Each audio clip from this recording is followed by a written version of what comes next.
Ադրբեջանի նախագահի օգնական Հիկմեթ Հաջիևը Բրյուսելում Եվրոպային հաճո հայտարարություններ է արել Europe Today-ի հետ հարցազրույցում ասել է Ադրբեջանը ցանկանում է, որ Եվրամիությունը դառնա Զանգեզուրի միջանցքի մաս։ Ադրբեջանը թրիփին համառորեն անվանում է Զանգեզուրի միջանցք։ Առհասարակ, որ քննարկվում է, որ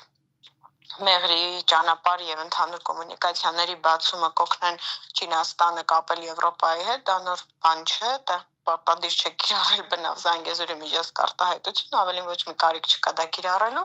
դա ուղղակի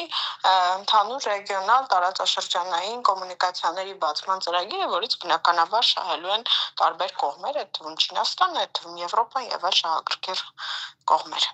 Հաջիևը նշել է, որ Զանգեզուրի միջանցքով տարեկան կտեղափոխվի 15 միլիոն տոննա բեռ, իսկ Ադրբեջանին պատկանող հատվածի շինարարությունը կավարտվի մինչև 2026 թվականը։ Բաքուն ուրախ կլինի Եվրամիությանը տեսնել այս նոր տրանսպորտային հանգույցում, ընդգծել է նա։ Քաղաքագետ Սուրեն Սուրենյանցը մեծ հույսեր չի կապում թրիփի գործարկման հետ։ Ես դերևս այնքան էլ վստահ չեմ, որ թրիփը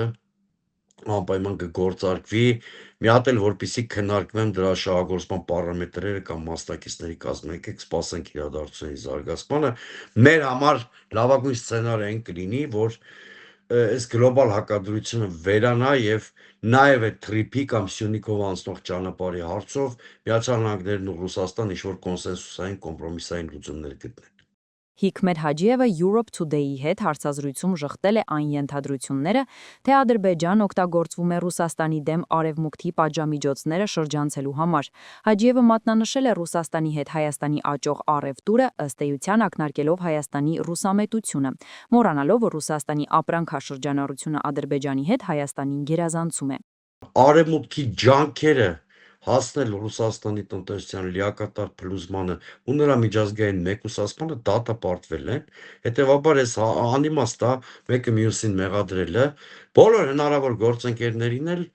այդ թվում Չինաստան, Հնդկաստան, Թուրքիա, ավելի մեր գլոբալ խաղացողների եմ ասում,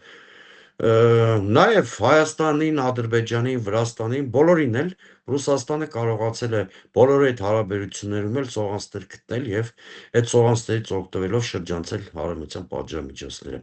Տնտեսական համագործակցության մեջ միմյանց մեղադրելն ընդունված մեթոդ է, բայց միայն խոսքով։ Ինչ գործն է Հայաստանը ում հետ ինչ առևտուր է անում, առավել եւս եթե Հայաստանին որոշ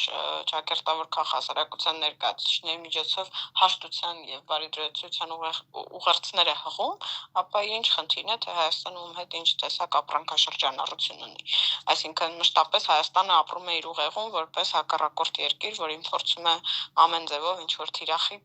առարկա դարձնել, սա է հարցը։ ԱՄՆ-ն Լուկոյլ ընկերության նկատմամբ պատժամիջոցներ է սահմանել, իսկ Լուկոյլում ադրբեջանցիները մեծ մասնաբաժին ունեն։ Ադրբեջանական ընկերությունները կա հայտնի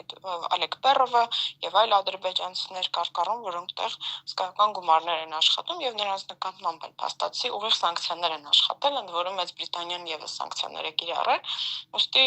ճիշտ է Ադրբեջանը որպես այդպեսին ոչ ուղիղ, բայց իրականում ադրբեջանցի բավականին